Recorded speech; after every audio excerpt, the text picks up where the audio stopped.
tone in terms of uniting and leading, saying they're going to lead a peace caravan? Absolutely exciting, very encouraging, very welcome. Does it change anything? I think so. I think it will. I mean, if by using hate speech you can bring some problems, by reversing it you can bring a lot of peace. In any case, it has always been my position that we should, all of us, ensure that we say and do things that will bring Kenyans together, and that we don't have to divide our people across ethnic lines. And this development is true, and I hope it is true, and I believe it will be true. Is very, very welcome. It's a step in the right direction, and I would like all other leaders countrywide to join that caravan. I don't want to question your honesty, but such promises have been made before and they have been broken by some MPs who are still among these MPs before. As you know, I am just a human being, so I can't know what goes on in the mind of another person. My question is, now that these are people that have been charged in court, NCIC has taken action, they have said what they have said, they're going to lead the caravan. Is it going to change anything? Well, in terms of the action to take them to court? I will not discuss matters sub judice here. And I think that was the condition upon which he came here. We will talk about other issues, but matters that are pending in court will be discussed in the appropriate so the case places. Proceeds then? Of course it does. It does. It does, but that doesn't, you know, the case proceeding, this one and others, will not be changed by whatever may be happening right now.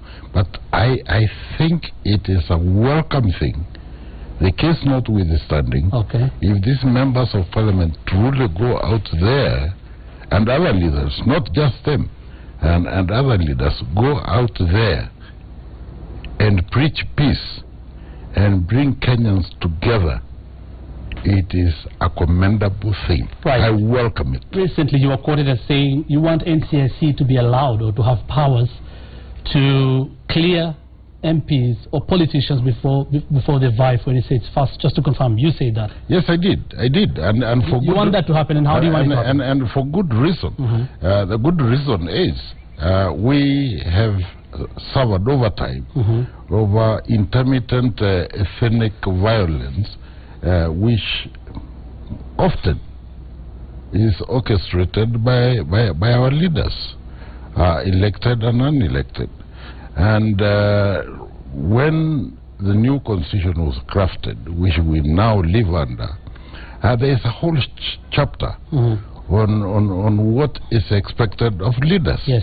And among the things that you expected as a leader is to be able to bring people together. And so if you have by your utterances or your behavior conducted yourself in such a manner as to cause ethnic strife, then you cannot qualify or should not qualify. So how are you going under to achieve the Constitution? Right. How are you going to achieve to vie for any seat for elective position? Yes. I think a lot of these things that are required may not necessarily be in the statute book. You see, for example, you require a certificate from the Higher Education Laws Board, or a tax certificate. So are you going to achieve this through Parliament, and how? Are you going to talk to the principals of these parties? Are you going to talk to the President, the Deputy? We will make the proposal. If they accept the proposal, fine. If they don't accept the proposal, that's fine as well. Okay. But the thing is this, an idea is there worth pursuing, we will present it, and it is up to the leadership to accept or not. Okay, finally, very briefly, because we're winding up, severally, and you responded to this again last week on Monday, severally you've been questioned in terms of convictions, why we can't get convictions, and especially for politicians from NCIC. Talk to me about that, and do you think you have enough capacity to monitor hate speech before the 2017 election? Well, let me first answer the first question, which I have been asked many, many times. Have you got anybody convicted? We have, yes, 7. Politicians. 7 people have been convicted. Why, whether or not politicians or any other persons have not been convicted, is not within the domain of NCIC.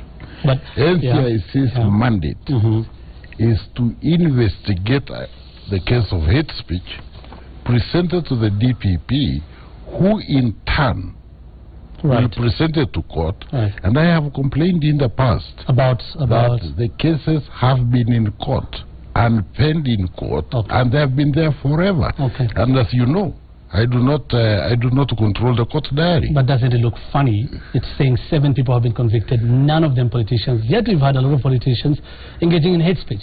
Well, did you talk about inability of NCIC, or is it being selective? Well, I don't know, Mr. Mohammed, whether you understand your own question. NCIC does not convict. NCIC charges. Exactly. Now, there have been charges of politicians and non-politicians. But somehow non-politicians get convicted. Those cases have not been concluded.